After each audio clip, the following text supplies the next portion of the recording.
کیونکہ نماز سب سے اہم ترین چیز ہے. اگر وہ وقت پہ ادا نہ ہوئی، وہ صحیح طریقے پر ادا نہ ہوئی، تو باقی سب بیکار. تفصیل کس کی ہے؟ عبادت کی، نماز کی ہے.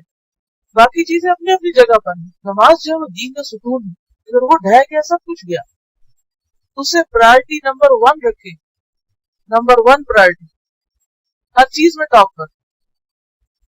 اور پھر آتے کہ حافظون لحدود اللہ، اس میں بھی ہے. وضو میں حفاظت ہے، نماز میں ٹائم کی، ہر چیز کی، سب چیزیں اس میں آ جاتی ہیں. اسی طرح آمرون بالمعروف میں بھی حدود کی حفاظت آ جاتی ہے. کیا کہہ سکتے ہیں؟ جس نے جنت جو سودا کیا ہے، جس سے اس نے یہ شرط بتائی، اب وہی فیصلہ کرے گا کہ اس کو یہ سودا قبول ہے کہ نہیں. ہمارا کام کیا ہے؟ جو وہ کہے کر دیں. کیونکہ پھر جب ہم نے اپنی جان بیچ دی نا، تو پھر ہماری مرضی تھوڑی ہے کہ ہمارا دل نہیں کر رہا نماز پڑھنے کو چھوڑ دیں. سب سے پہلا حساب ہی نماز کا ہے. سب سے پہلا سوال بھی یہ ہے. اور آپ دیکھیے شیطان سب سے زیادہ مار بھی اسی کو کرتے ہیں. اس کو نماز سے ضد کیوں ہے اتنی، اور وہ کیوں مشکل بناتا ہے؟ کیونکہ اس نے خود سجدہ نہیں کیا تھا نا اللہ کے حکم سے. انسان جب سجدہ کرتا ہے تو روتا ہے، مجھے بھی حکم ملا تھا اور میں نے نہیں کیا، اور ابن آدم نے کر لیا. اسی لیے اللہ تعالیٰ فرماتے ہیں وَإِنَّهَا لَكَبِيرَةٌ إِلَّا عَلَى الْخَاشِعِينَ الَّذِينَ يَظُنُّونَ أَنَّهُمْ مُلَاقُو رَبِّهِمْ وَأَنَّهُمْ إِلَيْهِ رَاجِعُونَ. نماز بہت بھاری ہے مگر اللہ سے ڈرنے والوں کو، جن کو یقین ہے کہ وہ اللہ سے ملاقات کرنے والے ہیں اور اللہ کے پاس واپس جانے والے ہیں. نماز کا کوئی آلٹرنیٹ نہیں. یہ وہ عبادت ہے جو ہر حال میں فرض ہے. عورتوں کے لیے گھر میں پڑھی نماز افضل ہے، لیکن اگر آپ کو مسجد میں موقع میسر آ رہا ہے تو ظاہر جماعت کے ساتھ جو پڑھی جاتی ہے اس کا اپنا اجر. جب تم نماز کے لیے کھڑے ہوتے تو سب سے پہلی بات یہ کہ پہلے اگلی صفوں کو مکمل کیا کریں، اور پھر یہ کہ سب بالکل سیدھی ہو، اور سیدھی ہو، پاؤں کے ساتھ پاؤں لگے ہوئے ہوں، اور اس میں کچھ مشکل نہیں ہوتی. دونوں طرف سے اگر تھوڑا تھوڑا پاؤں کھولا جائے تو ساتھ آ جاتے ہیں، اور اس سے سب بالکل برابر ہو جاتے ہیں. اور ایک اور چیز جس کی آپ سب پابندی کریں تو سب کے لیے نماز میں خشوع زیادہ ہو جائے گا، تو یہ کہ جب آپ کھڑے ہوں تو جو سب کی جو لکیر ہے اس لکیر پر آپ کی ہیل آنی چاہیے. اس لکیر سے پیچھے ہی لکیر کے اوپر نہیں کھڑے ہوں. جو سب کی حد بندی کی ہوتی ہے نا، والحافظون لحدود اللہ، وہ ہر ایک کی اپنی اپنی حد ہے. ٹھیک ہے، کوئی اس لکیر کے پیچھے کھڑا ہو جاتا ہے اور پیچھے والے اس سے آگے کھڑے ہو جاتے ہیں. سجدے کے لیے جگہ نہیں بچتی. نیچے جاتے ہوئے ڈر لگتا ہے، اٹھتے ہوئے کہ کسی کو چکر ماریں گے، کوئی ہمیں مار دے گا. اگر ہر شخص صحیح جگہ کھڑا ہو ڈسپلن کے ساتھ تو سب کی نماز میں خشوع ہو جائے گا. چلیے آگے چلتے ہیں. اس پہ لیکچر ہے جنت کا سودا، ان 2 آیتوں پر. بہت سے لوگوں نے اس سودے کا کبھی سنا بھی نہیں. ایک انوکھا کانسیپٹ ہے. دنیا کے سودوں کا، بزنس کا تو ہر ایک کو پتا ہے، چھوٹے چھوٹے بچوں کو پتا ہے، اور وہ مثالیں دیتے رہتے ہیں. فلاں 11 سال میں پہلی دفعہ پہلے خریدے تھے کوئی بون جو تھا، پھر کہا تھا یہ بھی بہت لیٹ ہو گیا. ان چھوٹے چھوٹے بچوں کے لیے ایسی بہت سی اگزامپل ہے کہ جلدی کام کرو، جلدی کمائی کرو، لیکن جنت کمانے کے لیے کوئی فکر نہیں. ماں باپ اس کام میں لگے، سارے بچے بھی یہی ماں باپ جو باتیں کریں، اور بعض اوقات ماں باپ کی باتیں نہ بھی کریں تو بھی بچے اتنا کچھ سنتے ہیں، اور حیرت ہوتی ہے کہ وہ اسی بات کے لیے اتنی دلچسپی کیوں رکھتے ہیں. پھر فرمایا ما کان للنبی والذین آمنوا، نہیں ہے نبی کے لیے اور ایمان والوں کے لیے ان یستغفروا للمشرکین، کہ وہ مشرکین کے لیے استغفار کریں، یعنی ان کے مرنے کے بعد. اہل ایمان اور پیغمبر مشرکین کے لیے دعا استغفار نہیں کر سکتے. یعنی اگر کوئی شخص شرک کی حالت میں مر گیا ہے تو اس کی نہ نماز جنازہ ہوگی اور نہ ہی استغفار پڑھی جائے گی. وَلَوْ كَانُوا أُولِي قُرْبَىٰ، خواہ وہ قریبی رشتہ دار کیوں نہ ہوں. مِن بَعْدِ مَا تَبَيَّنَ لَهُمْ، اس کے بعد کہ ان کے لیے واضح ہو گیا أَنَّهُمْ أَصْحَابُ الْجَحِيمِ، کہ وہ جہنم کے ساتھی ہیں. یعنی جو شخص شرک کی حالت میں مرے تو اس کے لیے پھر کیا ہے؟ آگ. اور جس کے لیے آگ کا فیصلہ ہو چکا اس کو کسی کی استغفار فائدہ نہیں دیتی، کیونکہ اگر اس کے